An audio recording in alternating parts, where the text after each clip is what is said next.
Fellow team guy and co-founder Pipe Hitter Foundation, Eddie Gallagher, and Tony Shaffer, retired Lieutenant Colonel, Army, U.S. Army, president at London Policy Center. All right, so look, Eddie, I know you're thrilled about this. You and I both have known Pete for years. They are freaking out about it, though. Of course they are. I mean, they're going to freak out about anybody he picks right now, but I couldn't think of a better individual to pick for SecDef than Pete Hegseth. One, and no offense, sir, but he's not an officer, so therefore he's not going to be part of the system. And two, he's been to combat. He served our country. He knows what it takes to build an effective unit. But also, more importantly, he knows that not to send our men and women off to war if it's not needed. Yeah. And I think that's why he's going to be a great pick. Yeah.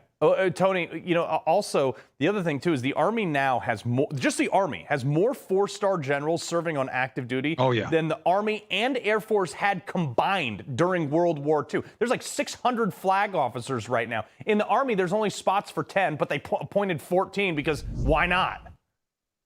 Well, it's important to have plenty of PowerPoint slides, Carl. Don't you know that's what the enemy's most afraid of? You got to brief and debrief each other.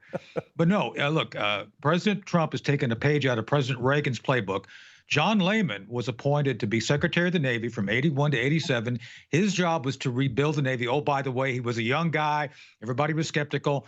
That's what is good. You need to bring the energy. You need to bring the enthusiasm. And oh, by the way, he's not obligated to any lobbyist or corporation. Unlike Lloyd Austin, who came out of, I think, Lockheed Martin.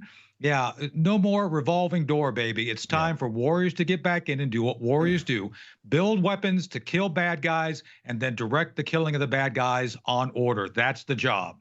Yeah. But, Eddie, the other thing, too, is like nobody has hit their recruiting marks in the last 4 years. Take a listen to Pete's suggestion to figure out the recruiting problem. Roll it. And as far as recruiting, to hire the guy that, did Top Gun Maverick and create some real ads that motivate people to want to serve. Yeah, man, like, look, I wanted to be a Navy SEAL because I watched super cool commercials on TV of people doing things with guns. Yeah, I mean, I've said this for the past 4 years when the recruiting crisis came up. There is nothing inspirational right now about joining the military. None of the leaders that we have right now are inspiring, bringing up movies. There is really no inspiring movies, all because of this woke agenda that has infiltrated our military, and obviously it's in Hollywood.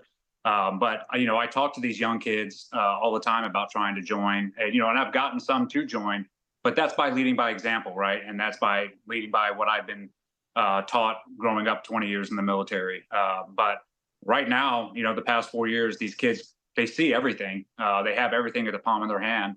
And the big thing I get is like, why would I want to serve in the military that promotes the woke agenda, DEI, or it calls everybody racist, right?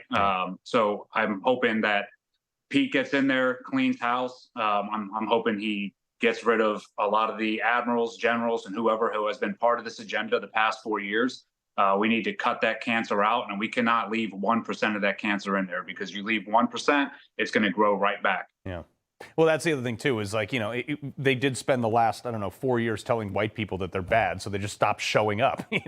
But, Tony, the other thing, too, is they're talking about these war boards where they're going to appoint an independent group to come in and review every admiral and general and senior officer, because, like Eddie said, you have to get rid of this cancer. Right. Look, I know both men. I served in combat with Lloyd Austin, and Lloyd Austin is the ultimate DEI hire. At least you made it through.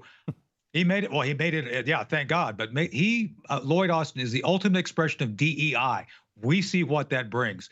Pete is the opposite. And these boards are going to be designed to do two things. First off, identify those who are competent, technically and strategically able to do their job. And oh, by the way, ask the second question. Did you do your job and were you successful? We got to get away from judging people by who they are, by their skin color, who you sleep with, if you're a furry and wear doggy masks in uniform, or do some other wackadoodle thing to justify being in. It's time to get back to pull those people out who are not competent, and that's what this board is going to do. It's going to be brutal. People are going to be upset, but, it's time we cut away that Marxist cancer, as Eddie said, that now exists within DOD. Yeah, I am so here for this, guys. Eddie Gallagher, Tony Shaffer, always a pleasure, guys. Thanks, Carl. All right. He loves the Constitution. He fights for what's right. He hates the bad guys. He's a freedom warrior. He's your freedom warrior. Watch Carl Higbie every weekday on Newsmax.